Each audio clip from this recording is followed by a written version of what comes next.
Polícia Federal combate trabalho em regime de escravidão em Roraima. Na Bahia, o foco é contra as fraudes ao INSS. E ainda, a repercussão do dia mais quente do ano até agora em Belo Horizonte, com a capital tomada pela fumaça nesta quarta-feira. E os destaques do esporte, agora no Jornal Super News.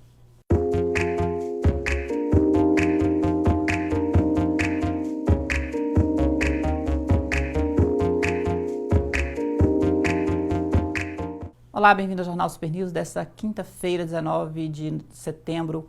Um homem foi preso ontem em Roraima durante uma operação da Polícia Federal, uma operação de combate a trabalho em regime de escravidão e também tráfico de pessoas.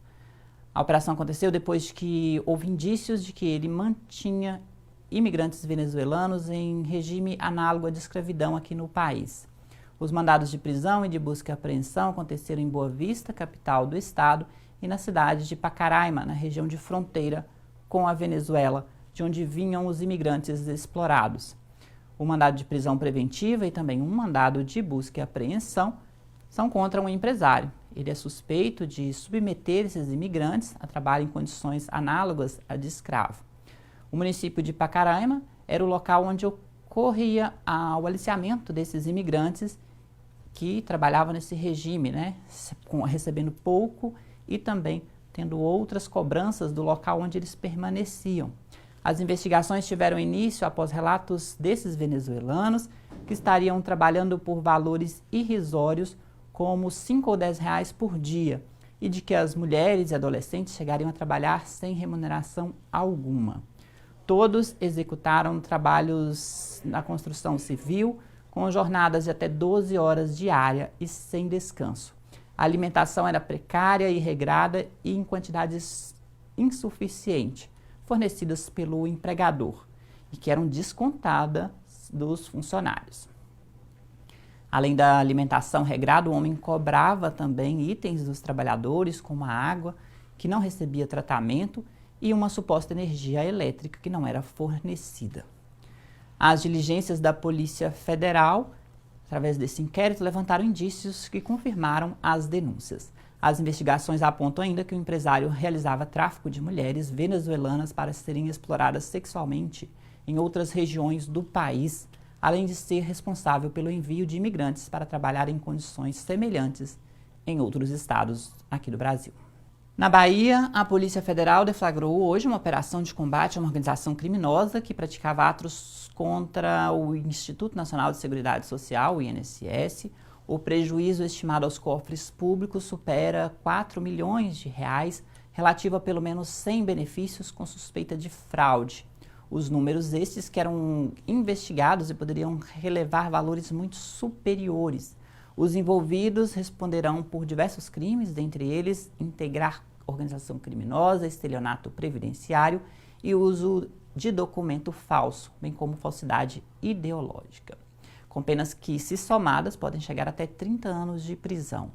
As investigações tiveram início a partir da constatação feita pela inteligência previdenciária de indícios de falsidades em diversos benefícios assistenciais requeridos junto ao INSS de cidades baianas. E esses valores eram sempre destinados a uma mesma cidade, no município de Camaçari. E então verificou-se que esses benefícios eram pagos às mesmas pessoas com dados diferentes.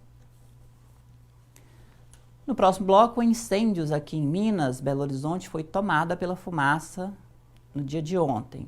Voltamos em instantes.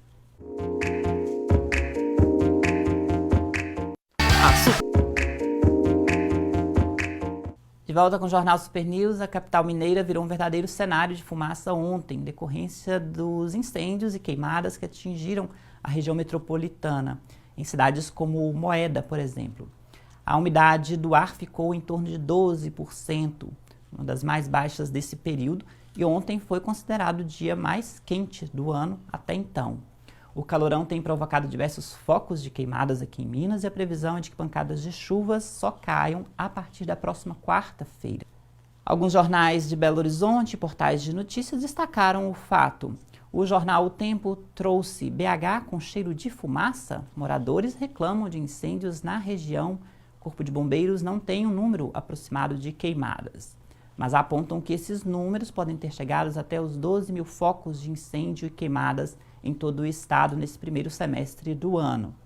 O jornal Hoje em Dia traz no dia mais seco do ano e de vários incêndios, BH é tomada por névoa de fumaça na noite desta quarta-feira, mostrando o impacto da fumaça nos diversos bairros da capital mineira.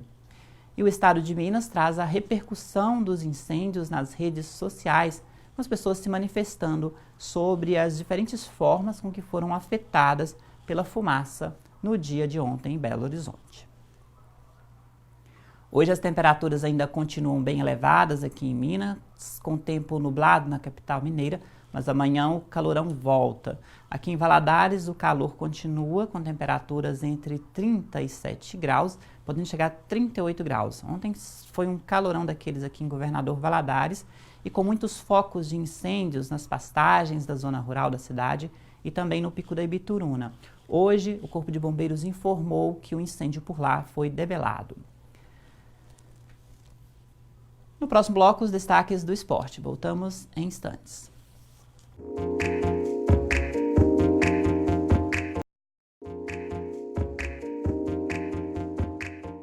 De volta com o Jornal Super News, agora o Luiz Gustavo traz pra gente os destaques do esporte. Confere aí.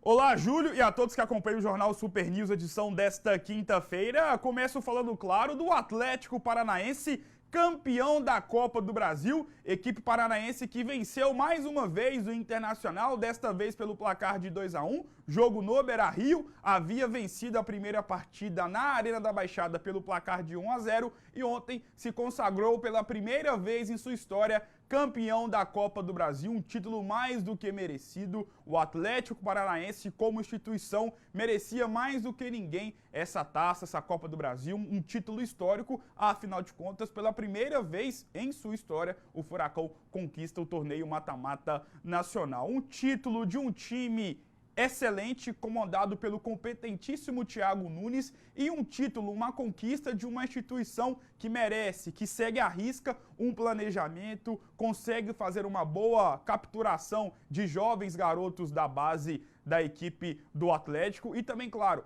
consegue mapear o mercado de jogadores e, ao mesmo tempo, faz essa junção de jogadores experientes com jogadores da base e isso tem dado muito certo. O Atlético Paranaense, em menos de um ano, conquistou a Copa Sul-Americana e agora conquista a Copa do Brasil. Título, campanha irretocável, eliminou o Flamengo nas quartas de final, depois o todo-poderoso Grêmio e agora na final a equipe do Internacional. O Inter, que precisava desse título, seria a grande personificação da reformulação da equipe colorada, mas vai ter que pensar em título no Campeonato Brasileiro deste ano, muito difícil, ou claro, no ano que vem. Agora eu falo do Atlético, né? Do outro Atlético, o Galo, que entra em campo logo mais pela Copa Sul-Americana, jogo de ida da semifinal do torneio internacional, o Galo que vai encarar a equipe do Colón. Atlético precisa voltar vivo da Argentina para poder chegar no jogo do Mineirão na semana que vem, com boas condições para poder avançar à final do torneio sul-americano. Torneio sul-americano